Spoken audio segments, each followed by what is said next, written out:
This story is titled, After Coming Back from a Girl's Trip. My fiancé asked for an open relationship. I kicked her out. Hey everyone, we put a lot of time and effort into finding these stories to keep bringing you the best content. If you enjoy what we do, it would mean the world if you hit that subscribe button. Your support really makes all the difference and keeps this journey going strong. Thanks so much for being here with me. Now let's start the video. OP starts by saying, Hi all, I'm not sure if I'm overreacting here, so let me know what you think. Alright, so here's how it all started. My fiancé, 27 female, now ex-fiancé, and I, 28 male, been together for 5 years, and for the most part, things were good, or at least I thought they were. We met in college during our sophomore year, and everything just clicked.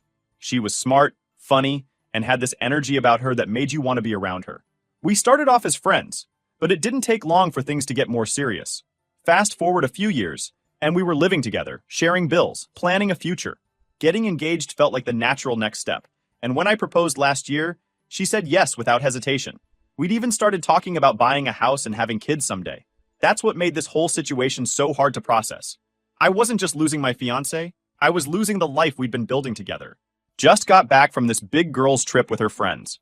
She was gone for about a week, and everything seemed fine before she left. She was excited, making plans, talking about all the stuff they were going to do. I was happy for her, even encouraged her to go and have a good time. She works hard, and I figured a break would do her good. When she got back, though, something felt off. I'm not sure how to describe it exactly, but it was like she wasn't fully there. You know when someone's physically present but their mind is somewhere else? That's what it felt like. Normally, after we've been apart for a few days, she'd greet me with a big smile and a hug, and she'd be eager to share every detail about her trip. But this time she barely said a word. I asked her how it went, and she just shrugged and said, "It was fine." Then she walked past me and went straight to the bedroom, leaving her suitcase by the door. I ignored it, thinking maybe she was just tired, but even that night, when we were eating dinner, she barely touched her food and spent most of the time scrolling on her phone. It wasn't like her at all. Over the next couple of days, though, her behavior got weirder. She was on her phone a lot, like constantly. She'd never been the type to obsess over her phone before, so that stood out to me. Then there was the way she started acting around me.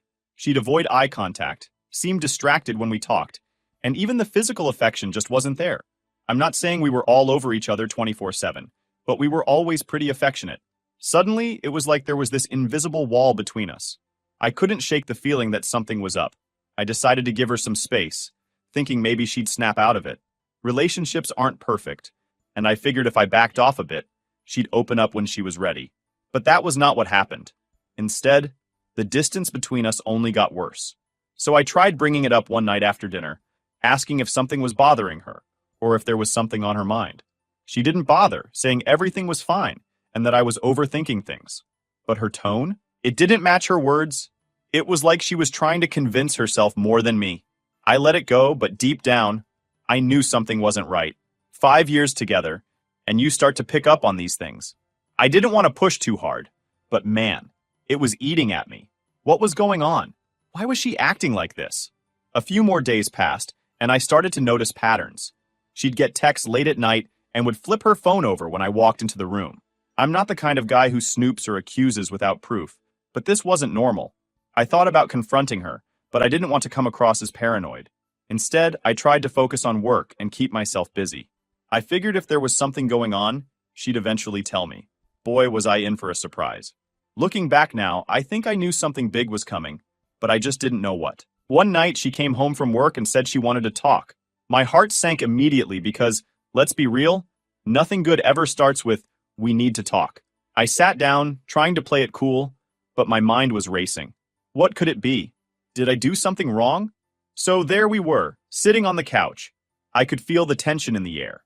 She was fidgeting, playing with her hands, and avoiding eye contact. That's when she hit me with it.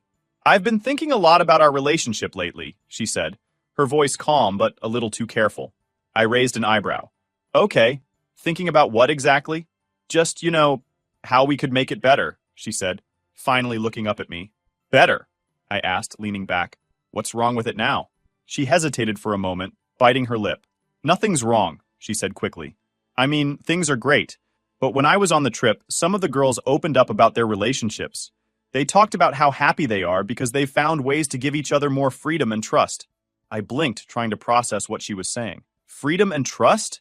I repeated, confused. What does that even mean? She was twisting her hands nervously in her lap. Her voice was calm, almost too calm, like she was trying to convince herself this was a normal conversation. She wouldn't look me in the eye, though. Instead, she kept glancing at the wall behind me, like she was afraid of what she'd see if she actually looked at my face. It was the way she said it, too. So rehearsed, like she'd practiced the speech in her head a dozen times before saying it out loud. That made it feel even worse, like this wasn't some spur-of-the-moment thought. She'd been planning this. She took a deep breath, like she was bracing herself for something big, and then she said it. I think we should try an open relationship. I swear my brain short-circuited for a second. I just stared at her, trying to process what she'd just said. Wait, what? I finally managed to get out, my voice louder than I intended. She looked at me, her face dead serious. I've been thinking about it for a while now, she said, her words deliberate, like she was trying to convince both of us. I think it could be good for us. I just sat there, staring at her, trying to process. An open relationship? Are you serious right now? Yes, she said, her tone calm but firm. It's not as crazy as it sounds. A lot of people are doing it, and it works for them. It's about trust and being honest with each other. Trust? My voice rising. How does bringing other people into our relationship have anything to do with trust? Where is this even coming from?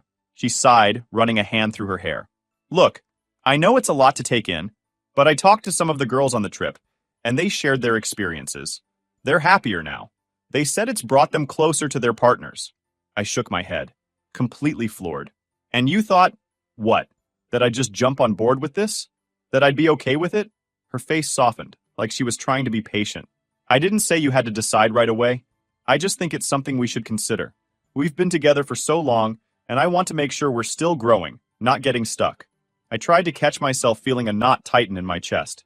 So now you think we're stuck? After 5 years together? You think the solution is, what? Sleeping with other people? She flinched at my words but didn't back down. It's not just about that. It's about exploring who we are as individuals while still being together. It doesn't mean I don't love you. Meanwhile, I'm sitting there feeling miserable. I couldn't believe what I was hearing. 5 years. 5 damn years of building a life together, and now she wanted to throw it all like this? We'd never even talked about open relationships before. It wasn't part of who we were or what we wanted, at least as far as I knew. I asked her where this was coming from. Was she unhappy? Did she feel like something was missing in our relationship? She said no, she loved me and our relationship was great. She just thought this could be a way to make it even better. That didn't make any sense to me. If things were great, why would she want to mess with them? I told her that, and her response was, it's not messing with it. It's evolving it. I'm not gonna lie, that pissed me off. Evolving? This isn't a Pokemon. This is our relationship. I leaned forward, narrowing my eyes. Is this about someone specific? Did you meet someone on the trip? Her head snapped up and she looked almost offended. What? Oh, of course not, she said quickly, shaking her head. You're sure? I pressed, studying her face. Because this is coming out of nowhere, and it's starting to feel like there's more to this than what you're saying. I swear, she said, her voice a little higher than usual. There's no one else. I didn't meet anyone, and this isn't about that. It's something I've been thinking about, that's all. I leaned back, crossing my arms. You swear there's no one else? I repeated, watching her carefully. She nodded, her expression tight. Yes, I swear. This isn't about anyone else. It's about us. I told her I needed time to think. I didn't even know what to say at that moment. I went into the bedroom and just sat there for a while, staring at the wall.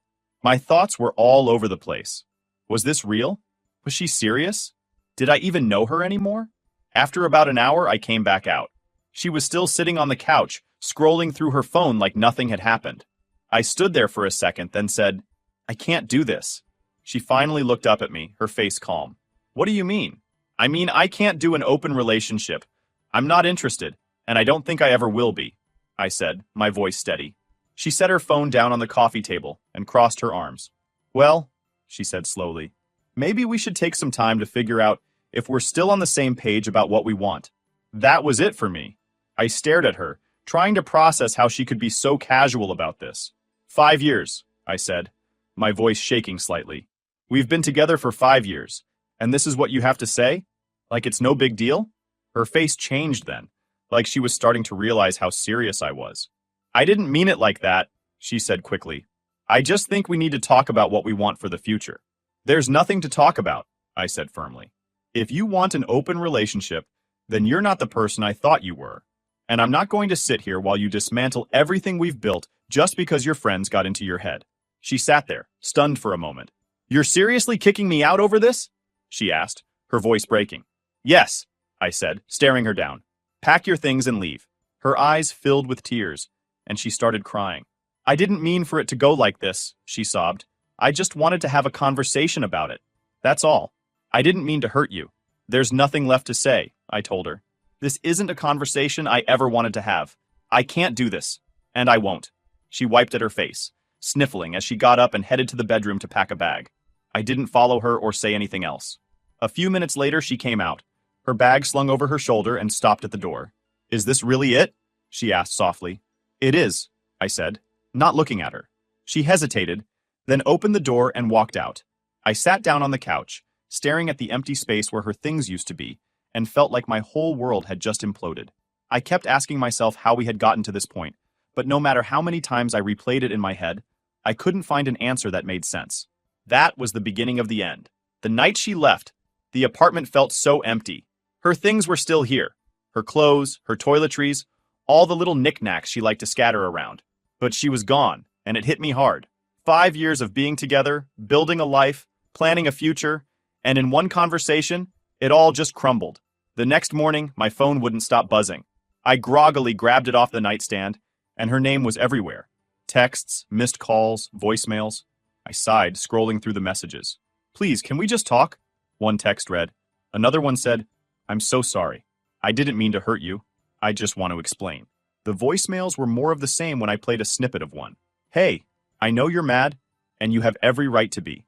But please, just give me a chance to talk to you. I need to explain. I can't lose you like this. Then her friends started calling me. Apparently, they'd gotten wind of what happened, and they were all tripping over themselves to apologize. They claimed it was their fault, that they'd been hyping up the idea of open relationships during the trip, and she just got carried away. One of them even said, we didn't think she'd actually bring it up to you. Like that made it better. I told them to get away with it and back off. I wasn't interested in hearing excuses or justifications from her friends. What pissed me off the most was that she let them influence her like that.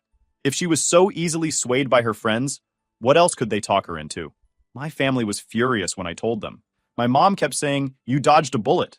My dad, who doesn't usually get involved in my personal life, said I did the right thing by standing my ground. That support meant a lot because I was already second-guessing myself. Her family, on the other hand, was a different story. Her mom called me saying I should give her another chance and that she was just confused. Her dad tried to guilt me saying, you're throwing away a beautiful relationship over a misunderstanding. Misunderstanding? She asked to sleep with other people, bluntly. How is that a misunderstanding? The worst part, though, was some of our mutual friends. A couple of them tried to make me feel like I'd overreacted. One even said, she was just being honest about what she wants. Isn't that a good thing? Yeah, honesty is great, but there's a difference between being honest and blindsiding your fiancé with something that completely goes against everything you've built together. One friend, let's call him Dave, really got under my skin. He kept telling me I was being old-fashioned and that I needed to be more open-minded. He even said, it's 2024, man. Relationships aren't black and white anymore. I couldn't believe he was defending her, especially since he'd seen what I was going through. Then there was Anna, one of her closer friends, who let it slip that my ex had been talking about the idea of an open relationship before the trip. It seems that she'd brought it up as a joke during a group hangout a few months ago, and everyone just laughed it off. That made me feel even worse, like I'd been left in the dark while she'd been testing the waters for a while now. I spent the next few days trying to figure out what to do. She kept calling and texting, begging me to meet her and talk things through. Part of me wanted to hear her out, but the other part of me was still so angry and hurt. How do you come back from something like this? How do you trust someone who can so casually throw a grenade into your relationship? For a few days, I felt stuck in this weird limbo. On one hand, I didn't want to see her or hear her excuses. On the other hand, the idea of not getting any answers was eating away at me. What if there was more to the story? What if she'd been lying about everything, even before the open relationship thing? I remember pacing back and forth in my living room one night, going over it in my head. I even considered calling her, but every time I picked up my phone, I stopped myself. In the end, it was a couple of close friends who convinced me to meet her. You need closure, one of them said. Otherwise, this will keep eating at you. And as much as I didn't want to admit it, they were right. Eventually, I decided I needed closure. I agreed to meet her, mostly because I wanted to see if she'd come clean about what was really going on. Something was telling me there was more to the story, and I needed answers. We set up a time to meet at a cafe. I wasn't sure what I was hoping for. Maybe some kind of explanation that made sense, or at least an apology that felt genuine. But I wasn't prepared for what I was about to find out. I showed up to the cafe about 10 minutes early. I wanted to get there first, find a spot, and mentally prepare myself for whatever she was going to say. I was nervous, but mostly I just wanted it over with. She walked in right on time, looking like she hadn't slept much. Her hair was a little messy, her makeup was minimal, and she looked stressed. I'll admit, a small part of me felt bad for her, but I reminded myself why we were there. She sat down across from me, and for a few seconds, we just stared at each other. Then, she started talking. She apologized right away, saying she'd handled everything wrong and never meant to hurt me. She said the idea of an open relationship wasn't something she'd been planning for a long time. It was something her friends brought up during the trip, and she got caught up in their excitement. She claimed it was just a what-if scenario, something she thought we could talk about, not something she was serious about pursuing. I never wanted to hurt you, she kept saying. I just wanted to explore the idea together. I told her that if she really valued our relationship, she wouldn't have dropped something like that on me out of nowhere. She would have talked to me first, not waited until after some girls' trip where she clearly got influenced by her friends. She nodded, tears welling up in her eyes, and said she understood. She looked genuinely upset, but I still wasn't buying it. Something about her explanation didn't add up. That's when I decided to ask her something I hadn't planned on asking. Can I see your phone? Her face went pale. I'll never forget that look. She hesitated for a second, but then handed it over, probably thinking I wouldn't actually go through with checking it. I'm not the kind of guy who normally does stuff like that. I've never felt the need to invade someone's privacy. But this time, I couldn't ignore my gut feeling. As I sat there holding her phone, my heart was pounding so hard I could feel it in my ears. Part of me didn't want to do it. What if I found something that would completely change the way I saw her? But another part of me, the part that couldn't shake the gut feeling that something was wrong, needed to know. My hands were shaking. I opened her messages, and it didn't take long to find what I was looking for. There it was. A conversation with some guy I didn't recognize. They'd been chatting for a while, and from what I read, it was clear this wasn't just friendly banter. There were flirty messages, late-night texts, and even a couple of suggestive comments about seeing where things go. The first message that caught my eye was from some guy I didn't recognize. They'd been chatting back and forth, and it wasn't just friendly small talk. His messages were flirty, calling her things like babe and cutie, and she wasn't shutting it down. Instead, she was encouraging it, responding with laughing emojis and saying things like, "You're too much," one message from him said. "Can't wait to see you again." I was disgusted. That's all I needed to see. This wasn't just her thinking about an open relationship. She'd already started exploring it. I put the phone down and looked at her. She was already crying, mumbling something about how it wasn't what it looked like, and that it was just talking. I told her to stop. There was no point in lying anymore. "So this open relationship idea wasn't just an idea, was it?" I asked. "You were already testing it out." She flinched, her breath hitching. "No, it wasn't like that," she said quickly, her words tumbling over each other. I was just talking to him. That's all. It wasn't serious. It was a mistake, okay? A stupid mistake." "A mistake?" My voice rising. "You were talking to him, flirting with him, making plans with him, and you expect me to believe it was just a mistake?" "It was!" she cried. "I didn't mean for it to go anywhere. I was just curious. I love you, and I don't want to lose you." I looked at her, full of anger. "You already lost me," I said flatly. "The second you thought it was okay to bring someone else into us, you lost me. Please," she begged. "Please don't end this over one stupid mistake. I'll do anything to fix this." I stood there for a moment, watching her break down, but the anger in my chest didn't fade. "You made your choice," I said quietly, "and I'm making mine. We're done." I stayed calm because we were in public, but inside I was furious. The fact that she even entertained the idea while we were engaged was enough for me to walk away. She kept apologizing, but I didn't want to hear it. I stood up, told her I was done, and left the cafe. As I walked away, I felt a strange mix of emotions: anger, sadness, relief, and even a little bit of clarity. I watched her as she sat there crying, trying to explain herself. It wasn't the kind of tears that felt sincere, though. It was like she was panicking, scrambling to fix a situation she'd lost control of. Her words felt rehearsed, like she was trying to say all the right things to make me forgive her. "It was just talking," she kept repeating, but her tone didn't match her words. There was no real regret in her voice, just fear. Fear of the consequences, fear of being alone, fear of losing the comfort of what we had. And as I looked at her, I realized I couldn't do this anymore. No matter what she said, the damage was done. For the first time in weeks, I knew exactly where I stood. I wasn't going to let her drag me through the mud or play games with my emotions. Whatever we had, it was over. After that meeting at the cafe, I thought that would be the last of it. I blocked her number that same night and deleted her from every social media platform. I didn't want to see her, hear from her, or even know what she was doing. I was done. For a few days, I had peace. She didn't try to reach out, and I finally started to feel like I could move on. Then, out of nowhere, our mutual friends started texting me. They'd heard what happened at the cafe, and most of them were reaching out to apologize.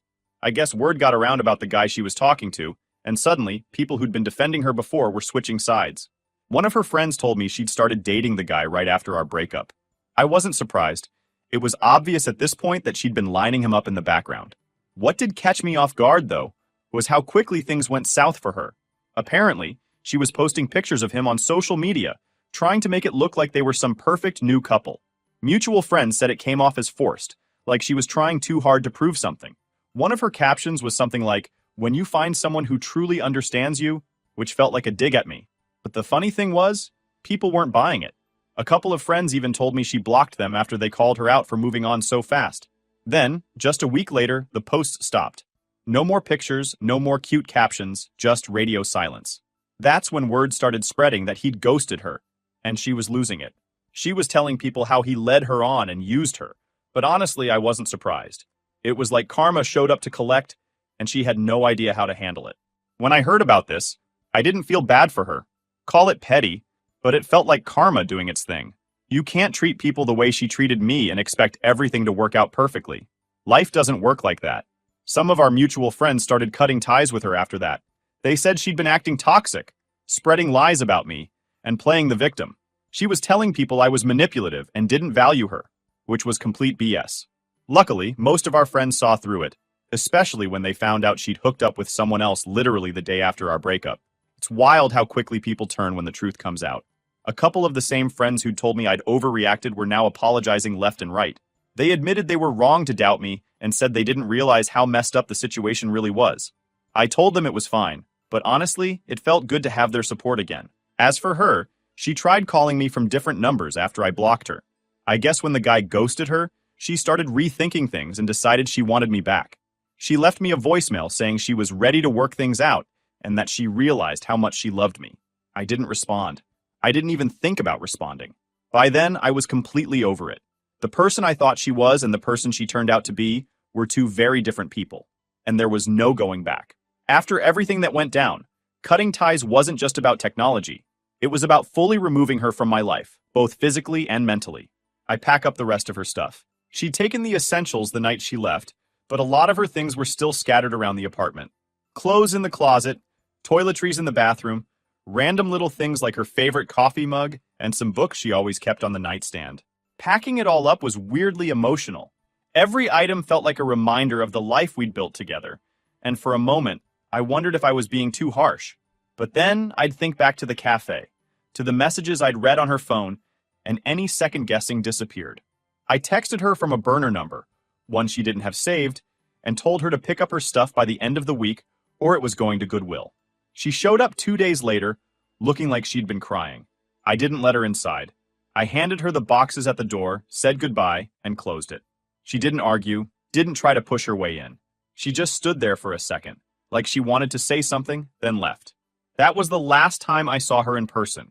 After that, there were still loose ends to tie up. She and I had a few mutual subscriptions and shared accounts, so I went through everything and canceled or changed the passwords. Netflix, Spotify, even the utility bills. Anything that connected us had to go. I wasn't trying to be petty. I just wanted a clean slate. The hardest part was dealing with mutual friends. Some of them had already cut ties with her after everything came out, but others were still trying to stay neutral. I get it.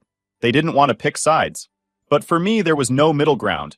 If you were still hanging out with her after all this, I didn't want you in my life. I told a few people outright that I wasn't comfortable staying friends if they were still close with her. Most of them understood, but a couple of people acted like I was being dramatic. You can't just erase 5 years like it never happened, one friend said. But that's exactly what I needed to do. One by one, I started trimming down my circle. It wasn't about punishing anyone. It was about protecting myself. I didn't want to hear about her, see her in tagged photos, or get updates about her life. A few weeks later, I heard from a mutual friend that she was still talking about me, spinning stories to make herself look like the victim. She told people I'd overreacted and humiliated her, conveniently leaving out the part where she was already talking to another guy. I let it roll off my back. I wasn't interested in clearing my name or setting the record straight. The people who mattered already knew the truth, and anyone else? Well, they could believe whatever they wanted. Eventually, the noise died down. Her name stopped coming up in conversations, and the texts from people trying to mediate or explain stopped too. It was like she just faded into the background. And honestly, that's all I ever wanted.